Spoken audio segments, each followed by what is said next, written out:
So I wanted to make this video since the summer when I read all 3 of these books in quite quick succession, but then came back from holiday and immediately had to box up all of our books because we were moving and they haven't been out of their boxes for literally months.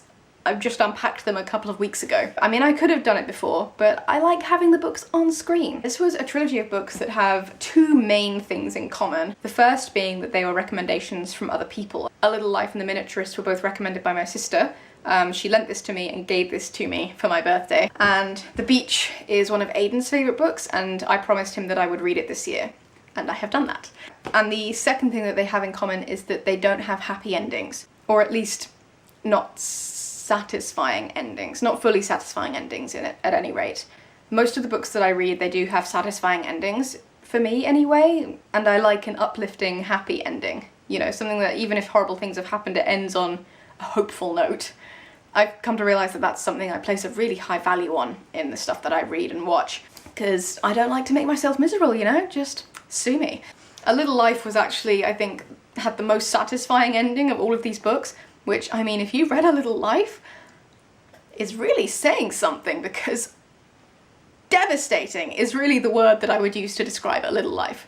It's a tome of a book, and I devoured it in about 3 or 4 days, and it completely wrecked me, and I think of it the most often out of these 3 books. I'm gonna do full spoilers, because I can. At the end of A Little Life, one of the main characters dies, and at that point it is a relief that he's dead. He commits suicide, and it's satisfying because he's just had such a horrible life, and you know that this is what he desperately wants, and it's tragic, and it's one of those books that you can't really say that you liked or enjoyed necessarily, because good things happen in it, for sure, but horrible things happen in it as well. I feel like it's a truth that there are some things that you can't live through without it marking you forever, and there are some things that nothing can fix, and you can either live with that or not.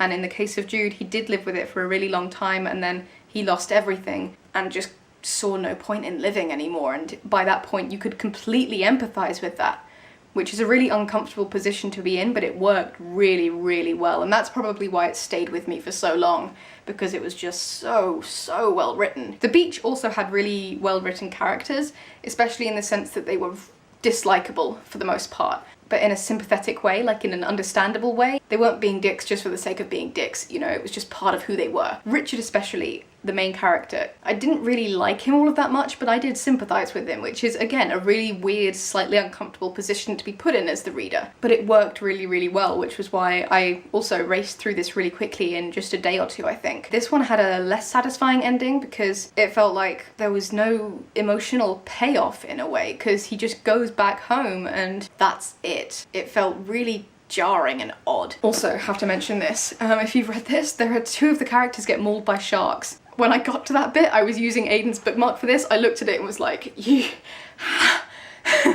ah yes, this is the man with whom I have chosen to make my life. This is he. Moving on to The Miniaturist. This is my least favourite of this trilogy of books, entirely because of the ending. I really enjoyed the story, I enjoyed the characters, but the ending left me so cold because it made no sense. It ended on like what's meant to be a really positive note, or like not necessarily a positive note, but an uplifting note, like I was saying earlier. You know, what is feasibly an uplifting note, but realistically it doesn't work. It felt like a real cop-out of an ending at a really convenient place for the author, because the breadwinner of the house is gone, and I'm just left with this big question of how are these women going to survive now in the 1680s in Amsterdam on their own? After a whole novel of, you know, going on and on about how difficult it is to live if you don't have all the privilege, it felt like a really irritating place to end it. But yeah, I wanted to talk about those 3 books for ages, and I've finally done it. And today's Christmas song of the day, I've downloaded most of the Scrooge soundtrack from the 1970 musical movie. If you like the musical Oliver, like the movie version, Scrooge was made a couple of years after that. It's a very similar sort of style,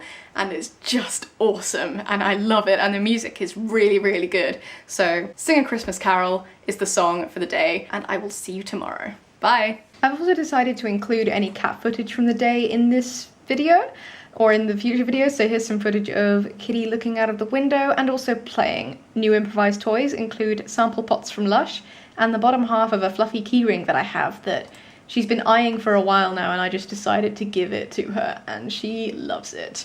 Very, very cute. Such a beautiful, agile kitty. I'm so proud of her. See you tomorrow.